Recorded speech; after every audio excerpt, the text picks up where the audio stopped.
të ushqyerit e dhënve.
Për të pasur prodhimtari fitimprurse nga kultivimi i dhënve, fermeri vëmendje të veçantë duhet t'i kushtojë të ushqyerit të dhënve.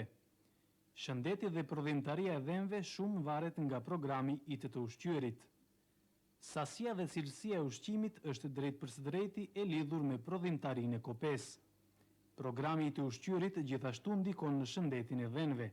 Me ushqimin e dhënve në mënyrë të mirëfillt parandalohet paraqitja e shumë smundjeve dhe njëkohësisht zmadhohet qëndrueshmëria e përgjithshme e dhënve ndaj shumë smundjeve. Secila fermë dallon prej të tjerave sa i përket rrethanave në të cilat gjendet.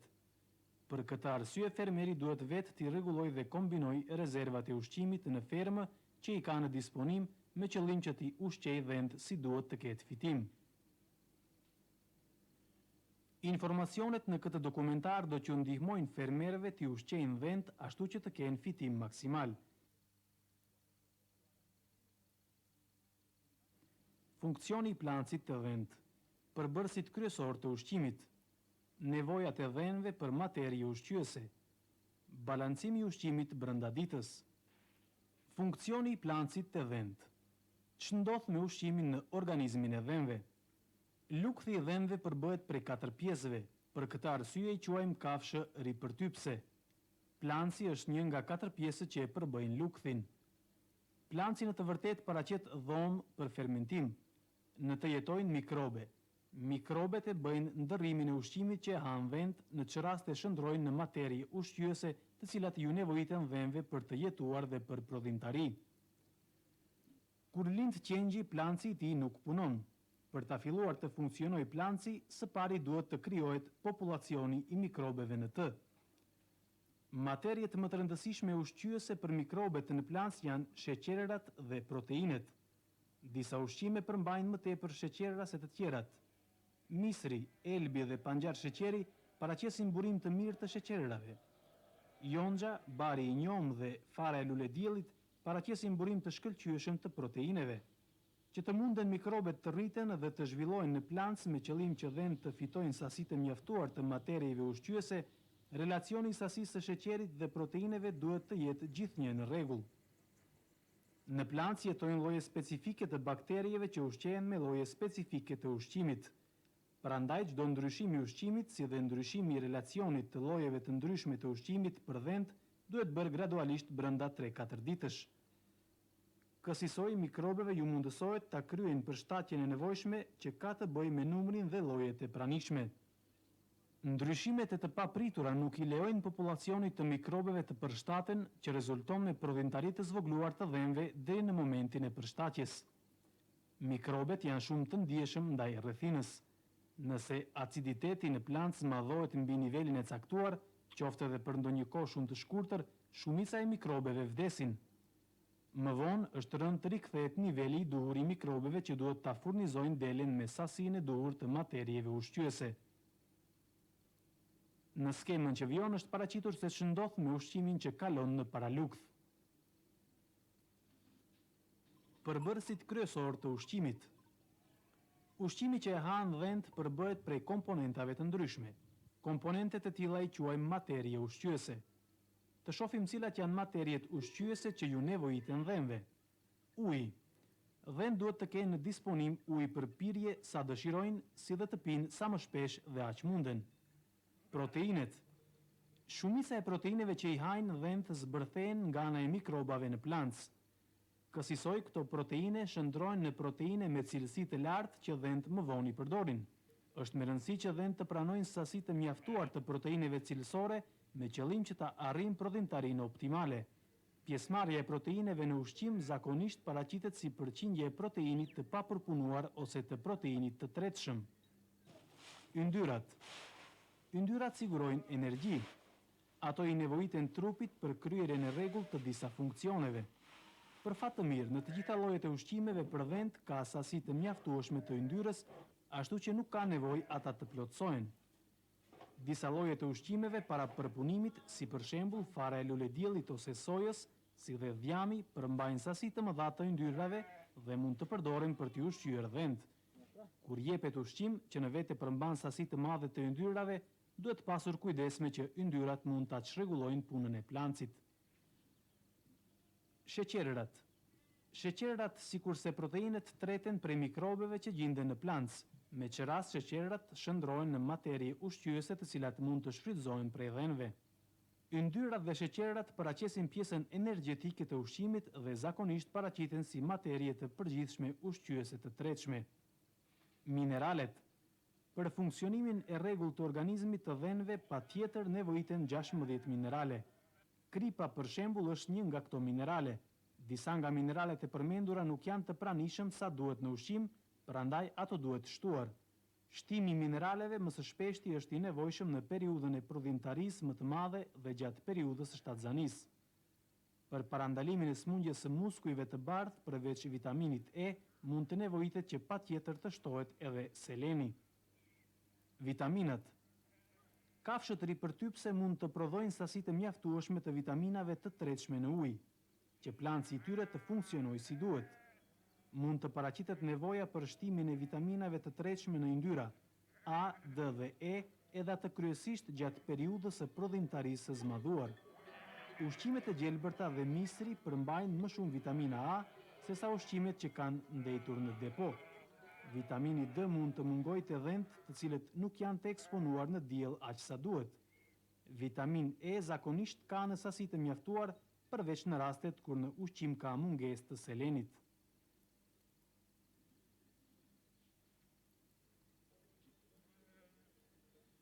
Nevojat e dhenve për materie ushqyese.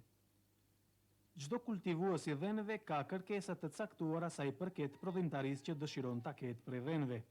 Ata gjithashtu kanë qëllime të ndryshme me kafshë të ndryshme të njëjtës skope. Prandaj edhe ekziston dallimi sa i përket racës së dhenve që kultivohen, si dhe mënyrës së ushqimit të dhenve. Në vazhdim do të shohim se si ndikon ushqimi gjatë fazave të ndryshme të jetës së dhenve. Qengjat e posalindur. Gjëja më e rëndësishme për të gjithë qengjat e posalindur është të pranojnë kolostrum sa më shpejt pas lindjes. Nëse qengji thith më së vonë një orë pas lindjes, gjasat e tij për fillim të mirë të jetës zmadhohen. Kolostrumi në vete përmban antitrupa që i ndihmojnë qengjit të luftojë me smundje të ndryshme. Nëse deleja nuk ka sasi të mjaftuar të kolostrumit cilësor për qengjin, duhet marrë kolostrum prej ndonjë deleje tjetër e cila ka pjellur në të njëjtën kohë. Gjatë ditëve të para, qengjat duhet të thithin më shpesh. Deleja nuk duhet të ndarë prej qengjit gjatë 5 deri në 10 ditëve të para pas pjelljes, më shumë se 2 orë. Qengjat mund të fillojnë të pranojnë ushqim të njëjtë si të deleve që nga dita e parë. Sa më herët fillojnë të hanë ushqim të thatë, aq më shpejt do të zhvillohet planci i tyre. Prej momentit kur mikrobet në planci ja fillojnë punës, ata qengjit i asigurojnë disa vitamine të nevojshme dhe ushqimi fillon të shfrytëzohet në mënyrë më efikase. Filluar të hanë ushqim të thatë. Nëse qengjat kanë pasur start të mirë dhe nëse planci ka filluar të funksionojë deri më ditën e 10, atëherë ata mund të zhvillohen mirë nëse ushqehen me misër dhe me sanë cilësore të jonxhës. Qengji rritet më shpejt dhe do të ketë shëndet më të mirë nëse ushqimi që jepet është i bluar. Ushqimi ideal për këtë moshë duhet të pasurohet me vitamine, minerale, kripë dhe proteine plotësuese. Qengjat në këtë periudhë nuk munden të hanë sasi të mjaftuar të sanës për të pranuar sasi të mjaftueshme të proteineve për të pasur rritje maksimale. Secili fermer duhet vetë ta çmojë cili është kombinimi më i mirë i ushqimeve varësisht nga harxhimet dhe prodhimtaria e pritur. Desht për zëvendësim. Nëse ndonjë dashiri duhet të mbahet për shumëzim, fermeri duhet pasur kujdes për mundësinë e paraqitjes së gurëve në kanalin e urinës. Një ndër metodat që rekomandohen për parandalimin e paraqitjes së këtyre gurëve është që në ushqim të shtohet klorit i amoniumit edhe atë 2.5% të koncentratit. Ky problem mund të parandalohet gjithashtu edhe me ushqim të mirëfillt, në që rast relacioni kalciumit dhe fosforit në ushqim duhet të jetë 2:1, sana e ongjës duhet të jipet sipas dëshirës ose desht të detyrojnë të pinë sa më shumë ujë. Nëse shtohet sasia e kripës, kjo do ta detyrojë dashin të pi ujë. Të ushqyrit e deshve duhet të jetë e njëjtë me atë të deleve me madhësi të njëjtë, por gjatë sezonit të çiftëzimit duhet t'u jepet sasi plotësuese e drithërave. Delet për zëvendësim. Ato janë ardhmëria e kopes. Gjatë vitit të parë të prodhimtarisë ata ende rriten. Nevojat e tyre për materie ushqyese janë më të mëdha se sa të dhenëve të rritur, por pasi që janë më të vegjël, duhet të luftojnë me dhënët e vjetër për ushqim. Në kushte ideale, delet për zëvendësim gjatë vitit të parë të prodhimtarisë duhet të ushqehen me drithëra dhe duhet të jenë të ndara prej deleve të rritura. Delet e rritura. Nevoja e deleve të rritura për ushqim ndryshon varësisht nga faza e prodhimtarisë në të cilën gjenden. Në periudhat e prodhimtarisë së lartë, para deleve parashtrohen kërkesa që rënd mund të përmbushen. Prandaj gjatë këtyre periudhave deleve duhet t'ju jipet ushqim plotësues. Në periudha tjera të vitit, prej dhenëve presim vetëm t'i plotësojnë nevojat për mirëmbajtje. Ky lloj ushqimi zakonisht mund të gjendet pa ndonjë harxhim të veçantë. Nevojat e deleve për mirëmbajtje. Në periudhën ndërmjet tharjes dhe flashingut ose çiftëzimit, delet vetëm se duhet ta mirëmbajnë peshën e tyre, edhe pse nevojat e tyre nuk janë aq të mëdha si në fazat e prodhimtarisë, ato nuk mund ta pranojnë sasinë e caktuar e materieve ushqyese nëse ushqimi është shumë i vrashtë dhe me cilësi të dobët. Flashingu i deleve. Të ushqyerit e përmirësuar i deleve 2 deri në 3 javë para çiftëzimit quhet flashing. Kjo ndikon që deleja të prodhojë më tepër qeliza vezore, që mund të rezultojë me numër më të madh të qengjave të pjellur. Flashingu realizohet me rritjen e nivelit të ushqimit duke kaluar në kullota më cilësore, me shtimin e ushqimit të koncentruar, shtimin e sanës cilësore ose me kombinimin e mënyrave të përmendura. Nevojat ditore të deles për flashing janë dhënë në këtë tabelë.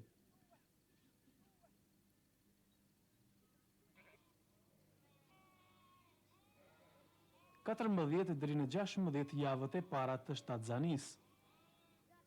Nevojat për ushqim në këtë fazë janë të ngjashme me nevojat për mirëmbajtje. Kjo kohë është e përshtatshme për të kryer notimin e gjendjes së trupit të deles. Gjatë kësaj periudhe, deleja përgatitet për fazat e prodhimtarisë, kur para saj do të parashtrohen kërkesa më të mëdha. Prandaj duhet të sigurohemi që deleja të disponojë me rezerva të mjaftueshme në trup për të pasur prodhimtari më të madhe. Gjendja e trupit të deles mundet të përmirësohet duke përdorur më tepër ushqime që lirojnë energji. 4 deri në 6 javët e fundit të shtatzanisë. Gjatë kësaj periudhe, nevojat e qengjit që zhvillohet në brendin e trupit të deles rriten. Duhet pritur që para pjelljes deleja të zvoglojë sasinë e ushqimit që e han. Për këtë arsye, ushqimi i deles me barë do të jetë me cilësi shumë më të lartë, e ndarë në racione më të vogla, por më të shpesha. Kësaj me anë të cilësisë së ushqimit duhet kompensuar sasinë të cilën deleja nuk e han.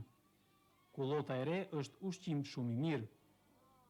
Ka fundi shtatzanisë është mirë që deleve t'ju jipet edhe sane jongjës, si dhe ushqim tjetër plotësues nëse paraqitet nevoja. Raste të tilla janë për shembull kur delet janë më të dobta se sa dëshirojmë, kur presim binjak ose kur koha është e ftohtë. Në këtë rast së paku 50% të materjes së thatë duhet të vjen prej tagjisë. Nëse deleja pritet të pjellë një qenq, atëherë ajo nuk duhet ushqyer me ushqim që përmban shumë materie ushqyese. Të ushqyerit e tepërt mund të ndikojnë që fryti në trupin e nënës të rritet aq shumë sa që të paraqiten pengesa gjatë pjelljes.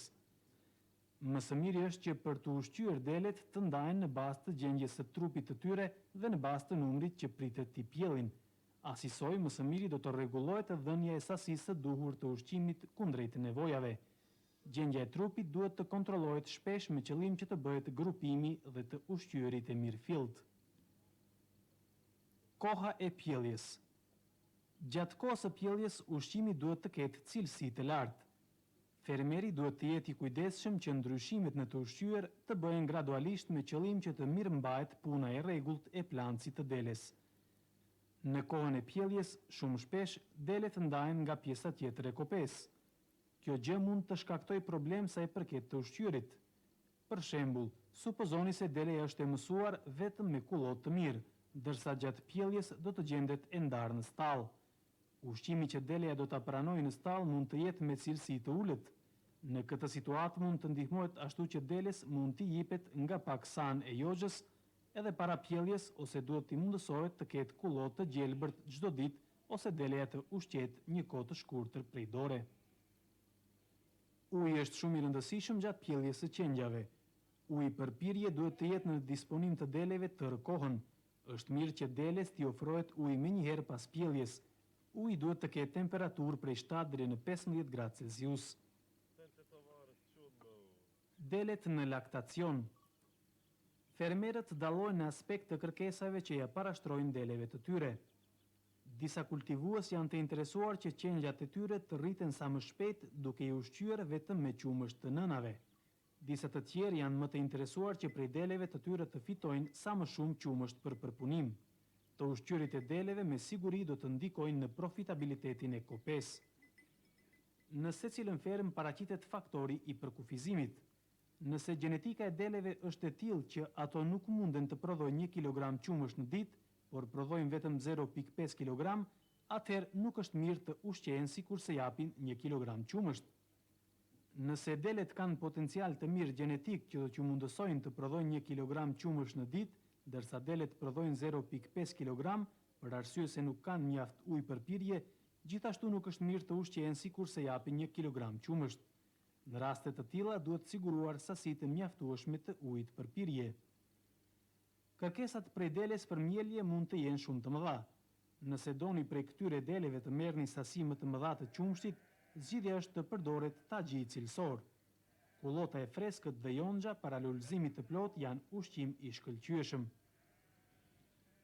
Keni parasysh se relacioni i materieve të thata që deleja i pranon prej tagjis dhe prej koncentrateve duhet të jetë 50/50.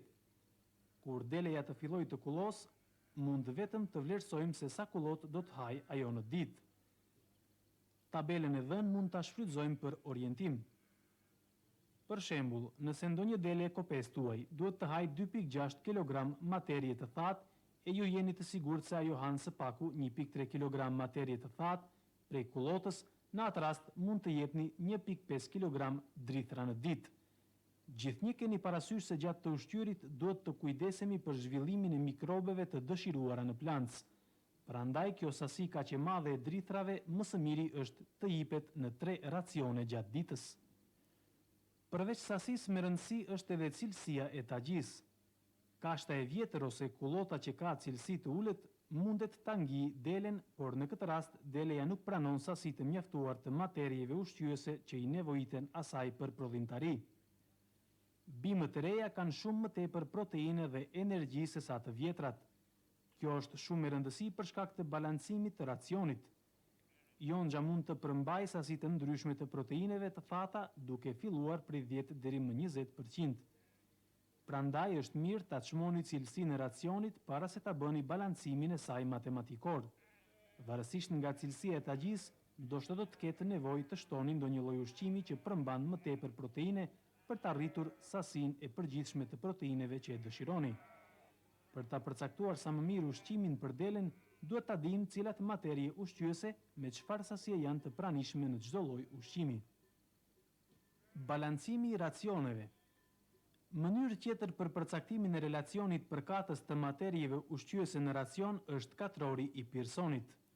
Me anë të këtij metodi mund ta përcaktoni relacionin përkatës për përzierjen e 2 pjesëve të ushqimit me qëllim që të arrini rezultat përkatës.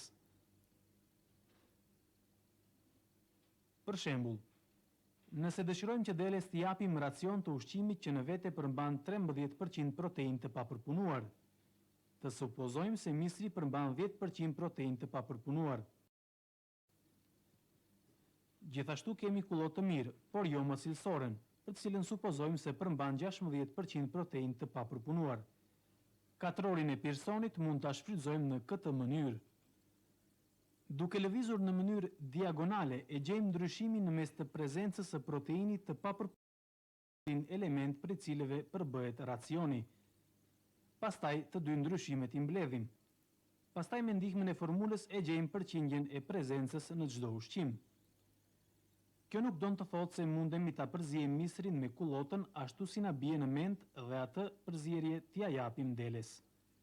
Pas kësaj duhet caktuar sasinë që nevojitet të hajë deleja, varësisht prej peshës së saj dhe fazës së prodhimtarisë.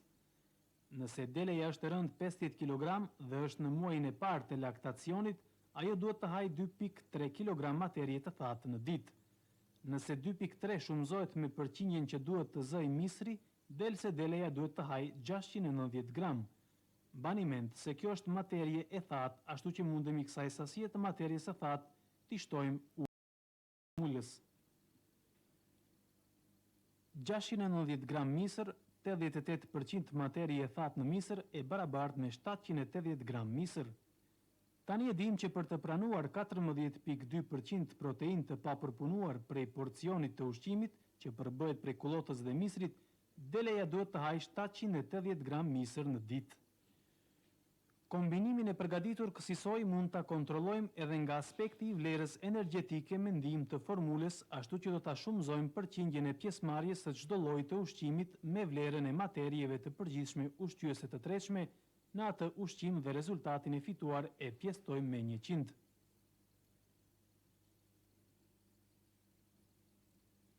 Sipas nevojave të deles për materjet e përgjithshme ushqyese të tretshme të shënuara në tabelë, shihet se vlera e arritur është prafërsisht e barabartë. Ekzistojnë edhe shumë faktorë tjerë që prej deles kërkojnë energji plotësuese. Situata të tilla paraqiten kur koha është e ftohtë ose kur deleja duhet të ecë shumë deri te kullota.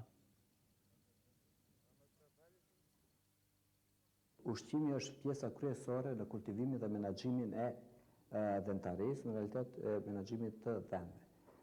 Prej ushqimit varet shumë produktiviteti të dhëmbëve. Përveç produktivitetit të dhëmbëve, prej ushqimit varet edhe shëndeti i dhëmbëve. Prej sasisë së ushqimit dhe cilësisë së ushqimit varet se a do ta kemi kopen të shnosh ose do ta kena me mangësi. Po ashtu prej ushqimit varet shumë edhe produktiviteti. E dim se delja është një gjallësë shumë e vogël, por e dim se jep shumë të dhëna, shumë të ardhura, si për shembull ajo jep edhe mish, edhe qumsht, edhe lesh, lëkurë, edhe pleh kvalitativ. E vetmja delja është një gjallësë aq e vogël që i jep gjithë këto produktivitete. Përveç kësaj, ushqimi duhet të çon çdo farmer i mirë duhet të ketë kujdes se çdo kategori e deles duhet të ketë sasitë dhe cilësitë e veçanta. Si të fillojmë prej deles çfarë është në laktacion, pastaj deshët në kohën e reproduksionit, qingjit dhe delet shtep, çka jo. Prandaj çdo farmer duhet ta zgjedhë ushqimin sa më kvalitativ dhe sa më ekonomik të jetë. E dim se në hapësirën tonë nuk ka ushqim të mjaftueshëm për kohën e dimrit, se delet tona ushqejnë kohën e dimrit dhe kohën e verës. Kohën e dimrit farmerët tonë furnizohen me ushqim drithor, zakonisht vinë prej shteteve të jashtme, edhe e rrit kostën e harxhimeve, kurse gjatë verës kemi ushqim nëpër kullota, kullotat verore. Shumë e rëndësishme është gjatë ushqimit të dhëmbëve, ushqimi të jetë i balancuar. Bregtarët tonë mundën me një mënyrë të thjeshtë me katrorin e pirsonit ta gjejnë sasinë e proteineve që i nevojiten kopes, dhëmbëve. Është mënyrë shumë e thjeshtë dhe çdo bregtar mund ta futet në praktikat. Për shembull, nëse ne dëshirojmë që sasia e ushqimit të ketë 14% 14,2% proteine, do më thënë që se dona të kena racioni i ushqimit të ketë 14,2% proteine, a në moment kemi misër, a misërin e kemi edhimi se ka afërsisht 10% proteine, do më thënë e kemi misërin,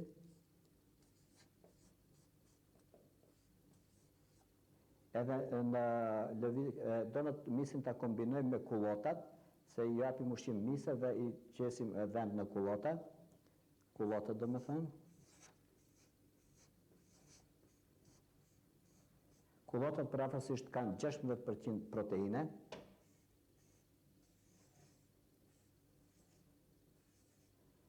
edhe me një matematik të thjesht, që ose 16 minus 14 presje 2, e dim se bën një presje 8,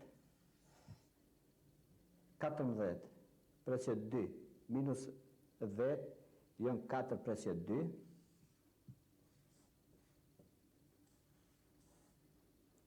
këto parametra, këto cifra ne i pjestojmë me 6,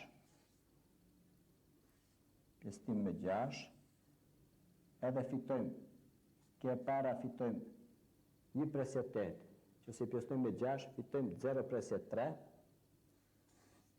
0 presje 3, kurse kje dyta 4 presje 2, pjestim për 6, fitojmë 0 presje 7,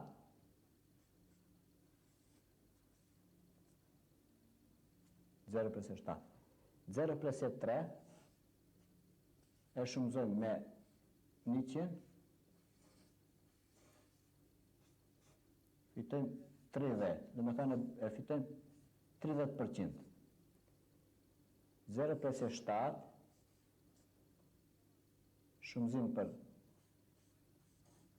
100, fitojmë 70%. Këto përqindje do të thotë se nëse ushqim vend kope, duhet ushqimit të përmbane 30% të përmbane misër, kurse 70% të ushqim vend me kullotat. Kjo është një metodë shumë e thjeshtë që çdo blegtor mund ta praktikone në farmën e vet. Në ushqimin e vendve duhet të kena kujdes edhe te ushqimit të përmbane në bollëk vitamine, minerale, materie minerale, edhe ujë të bollshëm, ujë kvalitativ. Materiet minerale janë të domosdoshme për shkak se paraqiten mungesat, paraqiten shumë sëmundje çfarë direkt janë në produktivitet, janë korrelacion në produktivitet. Prandaj shpesh i rekomandojmë blegtorët të marrin blloqe të krypës, të cilët në ato blloqe të krypës i përmbajnë edhe krejt materiet minerale për ushqimin e vendve.